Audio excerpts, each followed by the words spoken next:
We are taught our entire lives that a massive overdose of hard drugs is an absolute, guaranteed death sentence. A handful of pure crystal meth that will stop your heart before you even hit the floor. But what if I told you that in the darkest, most brutal days of World War II, the most dangerous narcotic on the planet did not kill a man. It actually became the only reason he survived.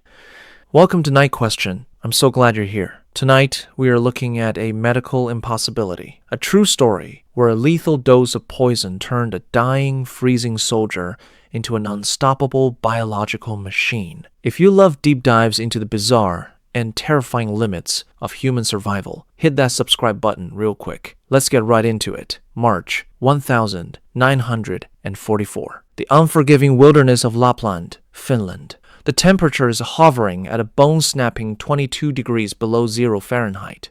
Our hero is Aimo Koivunen, a corporal in the Finnish army. He and his small ski patrol were deep in the snowy pine forests on a routine reconnaissance mission. Suddenly, the dead silence of the woods is violently broken. They are hit by a terrifying Soviet ambush. Bullets are tearing through the heavy trees, shattering the bark all around them. Outgunned and completely surrounded, their only chance to survive was to strap on their heavy wooden skis and run for their lives into the frozen unknown. Now, Aimo was the point man. He had the agonizingly exhausting job of breaking the fresh trail in the deep snow so his squad could follow behind him. His body was rapidly shutting down. His muscles were screaming for oxygen, his lungs burned with the freezing air, and his friends were starting to pull ahead. He was fading fast. He just could not keep up anymore. That is when it hit him. He remembered he was carrying the squad's emergency military rations in his front pocket.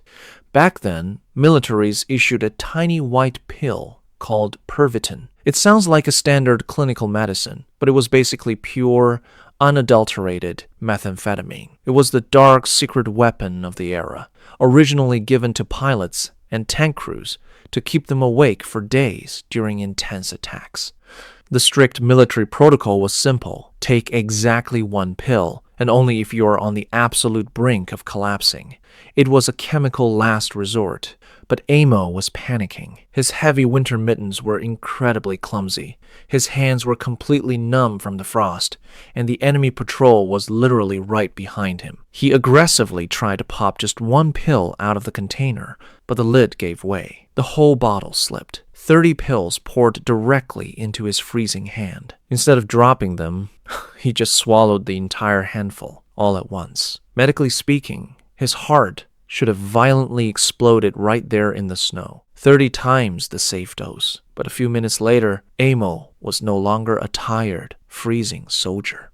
That massive, apocalyptic dose of amphetamines crossed the blood-brain barrier almost instantly. It slammed directly into his central nervous system, completely hijacking his brain and blocking its ability to process fatigue, cold, or physical pain. His heart started beating like a heavy metal drum kit. The adrenaline and dopamine flood was so intense that his pupils dilated until the dark, shadowy forest suddenly looked crystal clear. He skied so incredibly fast, with such terrifying mechanical efficiency, that he actually blew past his own squad. He completely lost them and found himself totally alone in the middle of nowhere. And that is when the lethal hallucinations kicked in.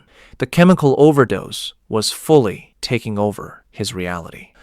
First, he saw camp in the distance. He thought he found his friends, but his paranoid, overstimulated brain convinced him they were hostile Soviet soldiers shooting at him, so he skied away in a blind panic. Later on, he saw an old buddy standing perfectly still in the snow. Aimo sat down, had a deep, meaningful conversation with him, only to snap out of it and realize he was talking to a pine tree. But he kept skiing. His brain was locked on a terrifying biological autopilot for a full week.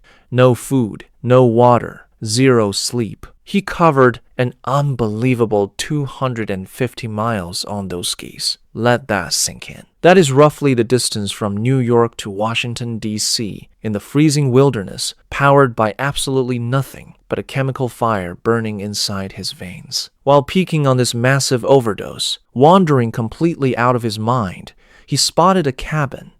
He thought it was an abandoned German military camp, a safe haven at last. He rushed frantically toward the wooden door. Boom! He stepped straight onto a hidden, high-explosive landmine. The blast violently threw him into the icy air. His right leg was completely shattered, bones exposed, bleeding heavily into the pristine white snow. Because his brain was utterly flooded with meth, his pain receptors were totally shut off. He literally did not feel the agonizing blast that just destroyed his leg. Driven by pure chemically induced survival instinct, he forced himself up on his one good leg and tried to crawl toward the cabin door again. And he hit a second landmine. This blast threw him even further into a ditch. His body was now covered in jagged shrapnel, deep cuts, and severe third-degree burns. Both of his legs were completely mangled. When he finally regained a tiny bit of lucidity, he realized the horrifying truth. The cabin wasn't a shelter. It was a death trap. Amo had been running blindly through a literal minefield, rigged by retreating forces. Unable to stand, he dragged his broken body into a snowy ditch. The temperature dropped to almost 20 degrees below 0 Fahrenheit. He lay there, paralyzed, for days. So, why didn't he freeze to death right there? Because of the massive overdose. His heart was pumping at a relentless, terrifying 200 beats per minute. The drug turned his body into a bizarre internal furnace. It was generating just enough friction and heat to keep his blood from turning to ice. While trapped in that freezing ditch, hallucinating and bleeding out, the only calories he consumed came from a small bird called a Siberian jay that he somehow managed to catch and eat completely raw. Finally, by pure chance, a Finnish rescue plane spotted his mangled body in the snow. When they rushed him to a military hospital, the frontline doctors were absolutely stunned. They had never seen anything like this in medical history. His weight had dropped to just 94 pounds. He literally lost half of his entire body mass. And yet, his heart rate was still locked at 200 beats per minute. A normal resting rate is 60 to 100. The doctors were terrified his heart would tear itself apart at any second. His liver and kidneys had somehow processed an amount of amphetamines that would easily kill a horse. He had severe gangrene setting in and a body full of twisted metal shrapnel. They fully expected him to die within hours. There was absolutely no medical precedent for this, but Amo shocked the medical world. He spent months in that hospital, endured brutal, agonizing surgeries, and, incredibly, he walked again. His body miraculously filtered out the poison. He returned to a totally normal life. He went back to work in those exact same forests that almost killed him.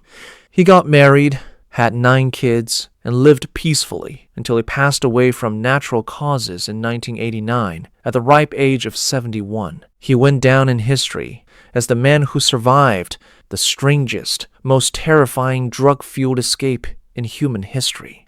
It leaves us with a wild, unsettling thought. We spend our lives trying to avoid toxic things, but sometimes, when you are pushed past the absolute limit of biological endurance, the very poison that is supposed to kill you becomes the exact thing that forces you to stay alive. And that is a wrap for tonight. If you made it all the way to the end, you guys are the real ones. Do me a favor, smash that like button right now so I know how many of you stuck around to the finish line. And do not forget, if you have a random question that keeps you up at night, drop it in the comments below so we can answer it. Stay curious, and I will see you in the next one.